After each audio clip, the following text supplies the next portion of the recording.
Super Mario RPG. Whoa, I'm back at this? The last time I did this was 2016, so it's been a minute. Sorry. Super Mario RPG, what can I say? It's one of my favorite games ever. I even own it on physical. So I just got done playing this game for like the bajillionth time ever. I own many games in my collection, and this one gets the highest honor of being in the top 100 for me. So after this recent playthrough, is this still true? Heck yeah, it is. I could play this game endless amounts of times because of how good it is. I mean, think about it. You have two companies that were making legendary games at the time. Nintendo, who was making the Marios, the Zeldas, and the Metroids and other stuff. And then on the flip side, Square. Not Square Enix yet. They were still enemies. Who had already made 6 Final Fantasy games, all 3 games in the Seiken Densetsu series, which is the Secret of Mana games, and the legendary Chrono Trigger game as well. And on top of that, Square was just around the corner from this, I don't know, boring game right here. Like, seriously, this came out 10 months later. So when the heck did Nintendo find the time to even be like, yo, Square, want to throw Mario into an RPG? But I mean, really, can you blame Square for being like...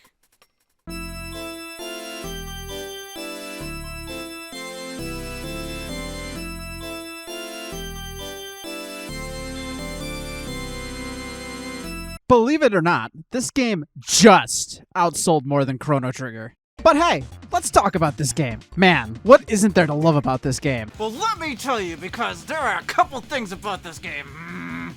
Okay, the first glaring thing you notice right away about this game is how stiff this game is. Like, alright, sure, it's an RPG, and smooth controls are a minor thing, but like, there's more to this game than it being just an RPG, and I feel like they lacked a little more than they should have. Also, when you think about the beginner consumer of video games back then, more than likely, they had been experienced to the very smooth Mario games of Super Mario World and any of the Super Mario Bros. Games. Especially since this was also a really big staple of the Super Nintendo, and if you can believe it, a really good deal. Looking at you, 3D All-Stars. Aw, man. It's so Daddy loves you. But seriously, I would play this game and get physically stuck on too many things, and you always have this constant worry that when a fun minigame would show up, you start sweating because you know it's going to be problematic if it actually dealt with platforming. Which is what Mario is supposed to be amazing at! What else is bad about this game? So I only really have one other minor complaint about this game, and honestly, in the RPG world, it's kind of subjective, but the truth of the matter is, it's kind of easy. Maybe that isn't a bad thing, but I swear you can just zoom through this game without issue. I really need to see someone play this game for the first time and see how they do, because it really is cake for 99% of it. Now, despite all that, I did say that this game right here was a top 100 to me. So do I believe that still? I mean, watch the beginning segment, or the attract mode for a second.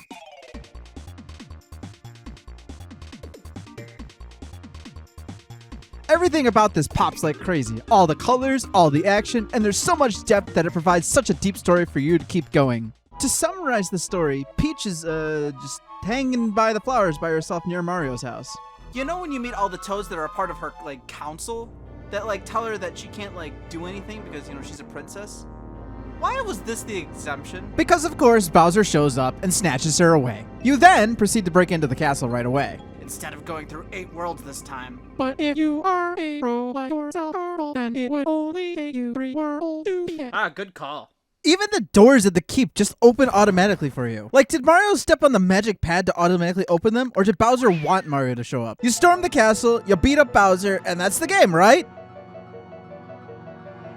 This is where the real plot shows up, where a giant sword shows up and stabs itself into the castle and sends Mario, Princess, and Bowser flying to various places around the map. Dang it! I hate when that happens. Ugh. And this is where the game really begins. You're flung back to Mario's house and you come to confused with a mountain of questions. Toad shows up and is like, Mario, where's Princess Peach? Go save her! Ah! So we try to, and then we meet the sword, and is like, nah, bro. And then shoos us away. So then we have to figure something out by going back to the Mushroom Kingdom and telling the Chancellor. So we proceed through the first area learning how to play the game. Some unique things to take in here is how the battle system actually works. First off, instead of a selection menu like in Final Fantasy, you have 4 options with your A, B, X, and Y buttons. This was unique, but it's kind of obnoxious because in order for this to work, if you want to continue to the secondary menus it opens up, you must continue to press that specific button. So for example, let's say I want to use some magic. You press Y to open the new menu, you scroll with the D-pad, and then you press Y to select the magic power you want, and then Y one more time to use it during the turn against an enemy. Press any other button and it goes back to a previous menu screen. This isn't a major thing, but for any other game, it's probably pretty hardwired that the traditional way of having a primary and secondary button combination would probably work better. For example, where you press the specific button that you want, and then you use A and B to select further into the menu, and then back up with B if you need to. As you go through the first area, you meet some simple enemies like Goombas and Spikies and Koopas, learning the true stiffness of this game. Eventually, after exploring around, you will meet your first real boss, the Hammer Brothers. They aren't too hard as long as you don't rush this area and actually train for a little bit. Beating them up gets Mario's first weapon, and then you move on to the next area in this RPG of a game. Speaking of RPGs, can we talk about the name RPG? Generally speaking, every single game that you play, as long as you're playing as a character, is pretty much an RPG. So why do these games specifically, specifically these games right here, why are these RPGs but not like, other Mario games or Zelda or something? I mean, it's a role-playing game. You're role-playing as somebody. If you play The Legend of Zelda, you're role-playing as Link most of the time. You are running. Okay, please stop. Okay. Alright. Yeah. So we enter the Mushroom Kingdom, and after some plot development, we find our first objective is to find the princess. Shortly afterwards, we meet Mallow, who is, tadpole. He cries a lot and looks like a cloud.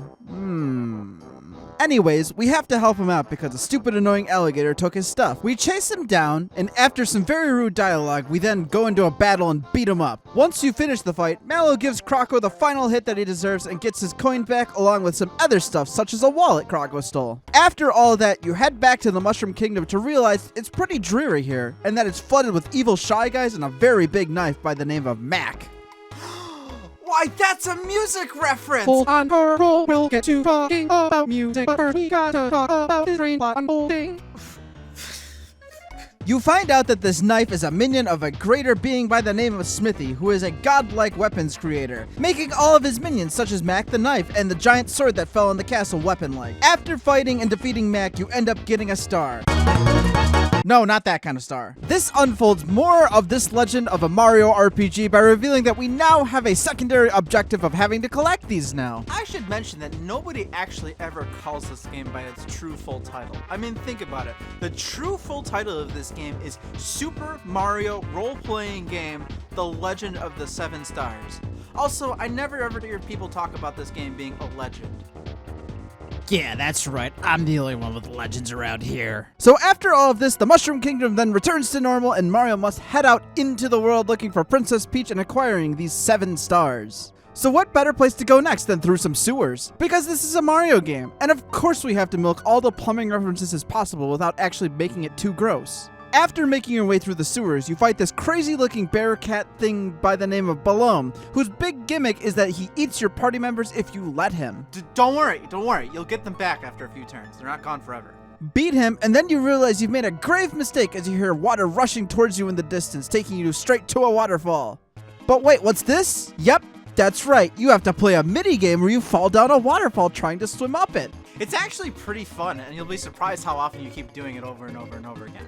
The good news about this minigame is there really isn't any pressure to beating it this time around, but you will feel really guilty that you did terrible at it. After getting to the bottom, you end up at Tadpole Ponds, where you meet Mallow's grandpa, Frogfucius, who tells you about the star spirits and that Peach is not in the castle anymore. On top of that, it's revealed that Mallow isn't a tadpole, but in fact something else, and must continue with Mario on his adventure to rescue the princess and the stars. After giving Frogfucius some cricket pie to make him feel better, you then roll into Rosetown and meet the people who are having a time, as it's literally raining arrows. But because it's a kid's game, it only stuns them instead of kills them. Eventually you wind up in a Toad family's house where a kid is playing with little toy action figures of Mario, Bowser, and Princess. The kid is shocked to see Mario and asks if it's okay for Mario to also play. Mario accepts and is doing quite good. But as it happens, the kid gets fed up with losing and pulls out a secret weapon, and Mario passes out from a very unfortunate circumstance. As Mario is asleep, we then see one of the toys get possessed by a spirit who turns into the fully living character of Geno, who for the longest time was renowned as one of the coolest Mario characters out there, which, Geno! He's just okay. You watch as Gino leaves the house without saying anything and heads towards a specific forest that we all know and love that we must get lost in. Did you know that this song / meme is technically, from its roots, 18 years old this year?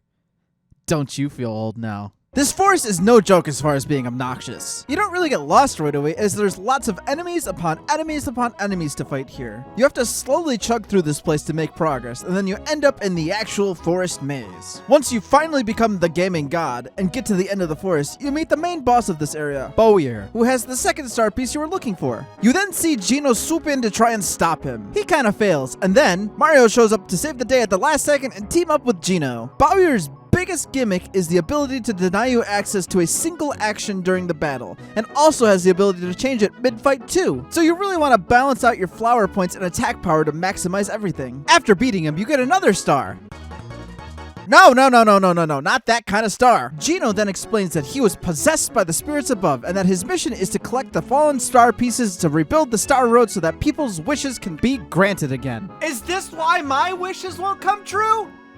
Once you're out of the forest, you have some options to either side quest down to a boring island of horses, or you could do the correct thing and head for the mountainous town of Moleville. Once you make it to Moleville, you see that everyone is in a panic as there was a cave-in and mole children are stuck inside. If only a hero in red was there to show up.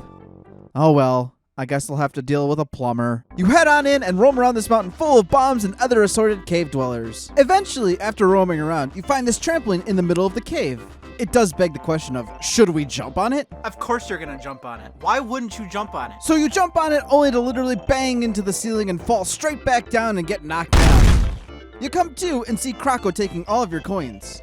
Chase him down and get your stuff back, including a bomb, which will help progress further into the cave. You then keep going forward, fighting or dodging all of the bombs that are after you. Like seriously, why are all of these bombs in this mountain? Are they trying to have this thing cave in on them? More importantly, when you do find the boss of the star, he also throws piles of bombs, which have like no effect on any of the mountain. Especially this one, it's ginormous. After defeating him, you get the star and that's it, right? Wrong! It's time for a fun minigame, woo! In order to get out of the mines, you must take the minecart out of here for a super awesome fun minigame with the help of what made the Super Nintendo truly shine over Sega. Mode 7.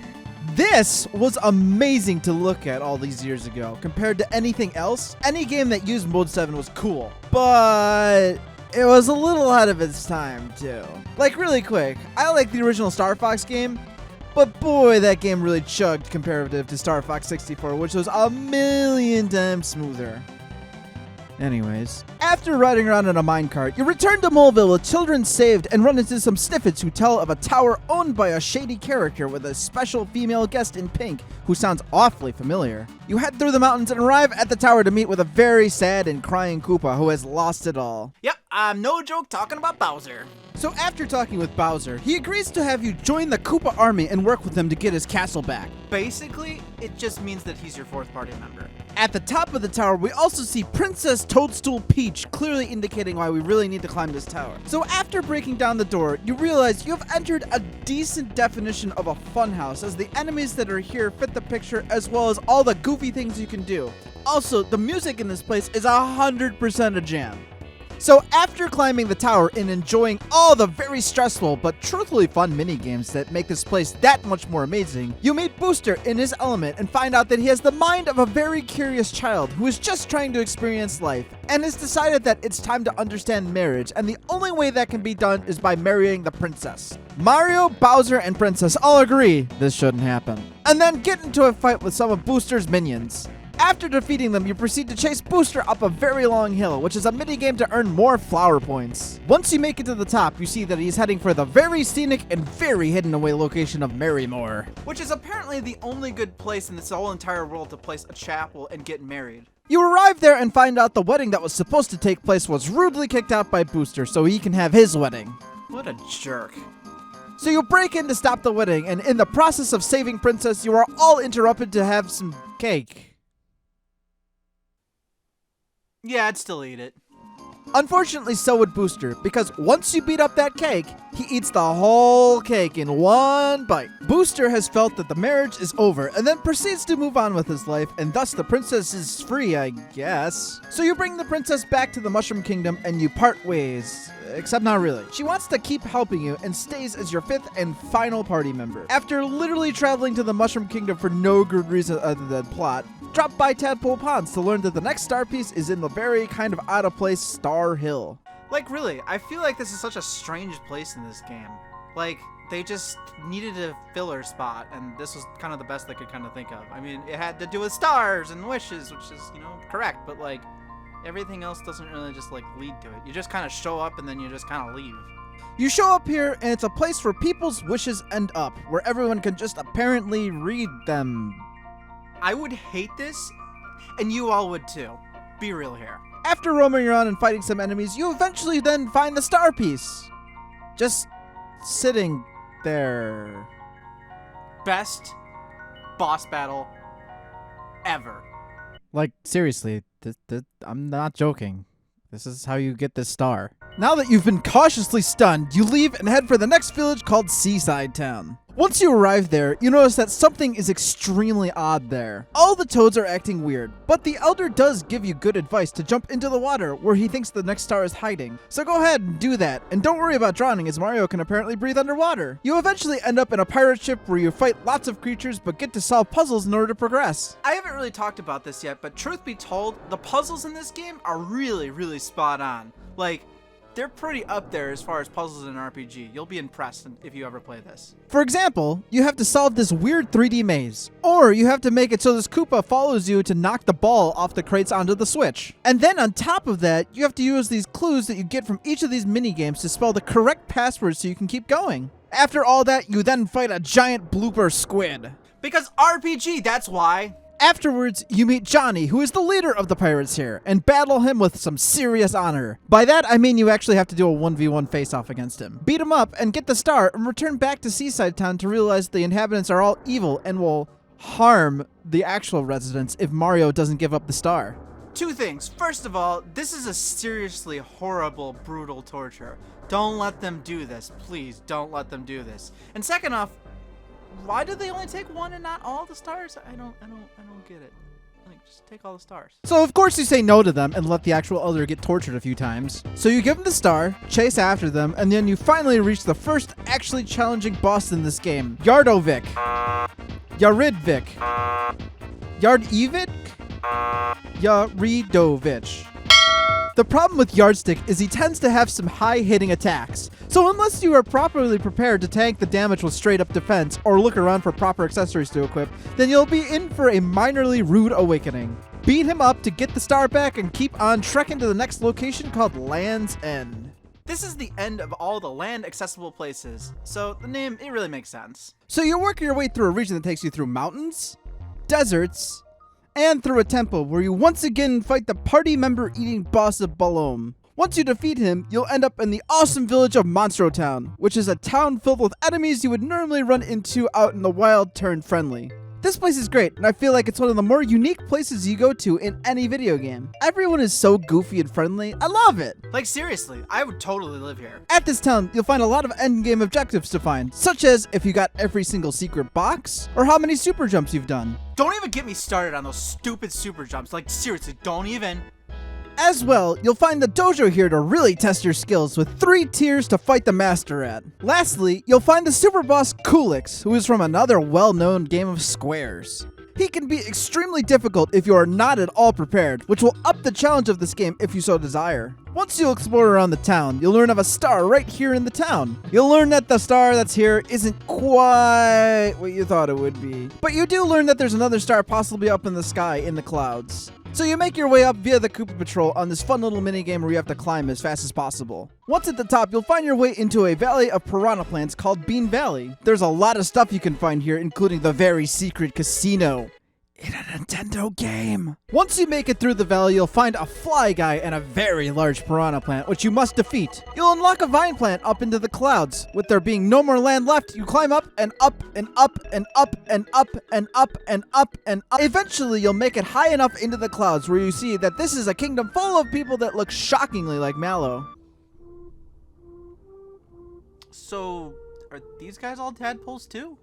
You'll find that they have a prince called Mallow too, who looks nothing like a cloud or a tadpole, standing with a lady by the name of Valentina, who is very rude and we can all see is causing something odd to be going on here. We eventually find out that Mallow truly is the prince and that we need to sneak into the castle to find the alien king and queen. You sneak in as a really odd-looking statue and have to literally avoid Mallow in another fun minigame. After that, in the castle, there are a lot of enemies to fight, including a literal Birdo boss. Yeah, so this was kind of a randomly put in enemy, but it's cool to see Birdo again. Like, come on, it's Birdo. Afterwards, we make it to the back and chase Valentina out of the castle instead of fighting her, only to then fight her in front of literally everyone. Also, Dodo just steals a party member, so just kind of be ready for that. Kind of sucks, really. Valentina isn't too much of a difficult boss, but she gets the most obnoxious once Dodo returns to the main battle. Once you beat both of them, a Rainstern happens as Mallow is reunited with his royal family. They inform you that the star is located in the volcano down below, and you decide to jump into a very active volcano. Yeah, I'll take bad ideas for 500. In the barrel volcano, you will find all of the fire enemies you will ever fight in this game. At the end is a dragon called the Sar Dragon, who also turns into a bone dragon once you defeat him for the first time. After defeating him for the second time, you then get the star. Just as you're about to get the star, the Power Rangers show up and try to run with the star. Yeah, it's just never that easy, I suppose. This leads to you actually being able to get out of the volcano and fight them on their airship, the Blade, which is a big giant axe. The most obnoxious thing about this boss battle is that they get 5 attacks to your 3, so be ready for that. And they're all unique attacks too, such as healing and bombs and specifically a hard hitter. Beat them up and destroy the Blade and you'll finally get the 6th star. So this between the last star is quite a big gap of time as opposed to the other few stars. So probably not a bad idea to take some breaks in between these. After finally getting that star, head back to Nimbus Land to be informed of transportation available to Bowser's Keep. Ah, finally! After taking the Sky Bus to Bowser's Castle, make your way deeper than you are able to in the beginning of the game. Pro tip, if you bring Bowser into battle, he'll scare just about everything away from attacking, making the keep much easier and quicker. Once you get deep enough into the keep, you will find yourself in front of 6 doors which have 3 styles of courses: quizzes and puzzles, action, and battle courses.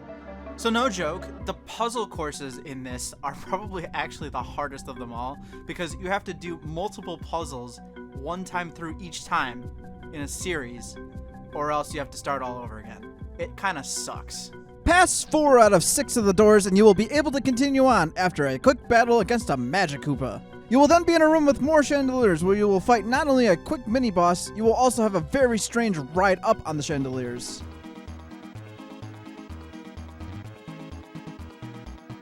After the ride up, you will then be face to face against the sword in the beginning of the game called Exor. You would think this is the final boss Smithy, but it's not, and just another boss to fight. Once you beat the sword, it will eat you. Because RPG! Wait, this is the wrong game. This leads you to the final areas of the game now, the gate and the weapons factory. The gate is a dark soulless place that is full of all the enemies you fought through the game, just with a dark tone because they aren't complete yet. There's also a few interesting mini-boss battles here such as this clock and these guys, but because you were just going from battle to battle to battle, it all kind of just washes over and they become forgotten. After going through the gate, you'll be in the actual factory part where you'll fight a few more mini-bosses before you are face to face with the weaponsmith himself, Smithy. Admittedly, Smithy can be kind of annoying because he has a mountain of health. But you know what makes him even better? He has a second form. Because RPG! To put it into perspective how much health Smithy actually has, he has 2,000 HP for the first half, whereas the second half has 8,000 HP, giving him a total of 10,000 HP altogether for this fight, which is 2.5 times more than Kulix. You know, the secret super boss of the game. His first form isn't too much to worry about as long as you keep pounding out attacks against him. His second form though is weird because the gimmick is he changes his head to show what type of attack he'll focus on, such as physical versus magical attacks. Once you beat him, you watch as he explodes, releasing the last and final star. The game is finished, and you begin the ending sequence where you watch Geno ascend back to his place in the sky, and are then treated to a fun parade with some good old credits and endgame sequences. And that is only just a brief run-through of Super Mario RPG. If you want a full-length, long play with commentary of Super Mario RPG done by myself, stay tuned, because next week you're going to get that on this channel. And if you're watching this, way the heck later on, then it's probably already uploaded on this channel, so go check it out. But let's talk about my true final thoughts about this game. You can talk about it now. Okay, the music is so good in this game. Oh my god, yes! Like the references like Mac the Knife, which is a jazz and opera thing, and Todovsky being a reference to Tchaikovsky, and as well as the music itself. Like, all the songs are memorable beyond belief. Like Monstro Town and Booster's Tower and the Mushroom Kingdom theme and Nimbus Land. Oh, so good. I'm good now. Music gets a 6 out of 6. Full, unbelievable hexagon from me. Graphics. When it comes to graphics, it's important to remember that it should be judged based on back then and based on how well it holds up today. The graphics are amazing beyond belief. Even still to this day, the colors pop out and fit over each other like a glove. And if you could find a fully HD version, I would put this game up against any other game just because of how well it was worked on and polished. It was amazing back then and still perfectly holds up now. Graphics also get a 6 out of 6. Full, unbelievable hexagon from me. Story. I love this story. It's well done as a joint venture between Nintendo and Square, incorporating both the styles they both excel at while creating something unique to both of them as well. It does a really solid job of making sure you know where you're going, and it's a story that will keep you entertained the whole way through, keeping it serious enough when it needs to while also throwing in plenty of comedic relief at the perfect time. I mean, really, I could watch Mario fall flat on his face for hours and be happy. Story gets a 6 out of 6 full, unbelievable hexagon from me. Controls. I talked about this earlier and said there was somewhat decent issues with the controls. Mario really does just clunk around, and I do find myself banging into walls a lot, so you do have to kind of focus on how you want to walk, and it becomes a little harder during actual platforming segments or action segments. It gets saved because at the end of the day, it is an RPG. Controls will get a 4 out of 6, making them just alright. Difficulty and pacing. So this category is based on how well does the game really deal with challenge while also not making the game like impossible. And if there ends up being issues between section to section to section. Basically pacing, if you will. Even though this game is easy, it for the most part does a pretty solid job of increasing difficulty between areas properly and accordingly. And there's a lot of strategy you can do to make the game harder or easier for the player. Difficulty gets a 5 out of 6 for a solid rating. Uniqueness. This last category is dedicated to really looking at the uniqueness of the game and what makes it stick out from other games. The bottom line is you could just have an RPG with a plot and a battle system and that's really it. And that doesn't mean that it will be a bad game, and in fact you could make it into a great game. But what else is there? This game does a fantastic job of always having a lot of different events and activities to entertain you. There's multiple different races you can attend, there are quizzes to take part in, there are other strange mini games like trying to fight yourself falling in the water. There is a literal music game where you have to correctly build the music notes for Todovsky. Love this game. As well, there's lots of unique collectibles. Every weapon the team uses is unique. Unique magic moves that are abnormal to the classic lightning, fire, and ice, and so much more. This game does an amazing job sticking out amongst the rest of the games out there. Uniqueness gets a 6 out of 6 full, unbelievable hexagon. My final score for this game is a 5.5 out of 6, just short of a perfect hexagon or a perfect unbelievable. Unfortunate. But it does put it into the solid classification of video games, meaning that you should really give it a try. It does have a few flaws, obviously I've mentioned before, but honestly speaking, they're very, very minor flaws, so don't worry too much about those. You'll get over them, I promise. And to answer that final question, yes, this game still deserves a spot in my top 100s. And with that, that's all I have to say. Thank you so much for watching this video. I worked really hard on this video. You can always support me by subscribing and commenting and liking the video. But if you want to take that extra step, you can donate to my Patreon or through any of my other donation links. Any extra support you provide is above and beyond what I could ever request from you guys. You are all welcome to join my Discord where you can talk and hang out with me, as well as we might do some other fun activities too that you can be invited to. Also, there will be a full-length long play of this game with commentary split up into chapters for your viewing pleasure shortly after this is launched, as well as a music box featuring a song from this game to complete what was secretly titled Project Forest. Thank you guys for watching, and goodbye!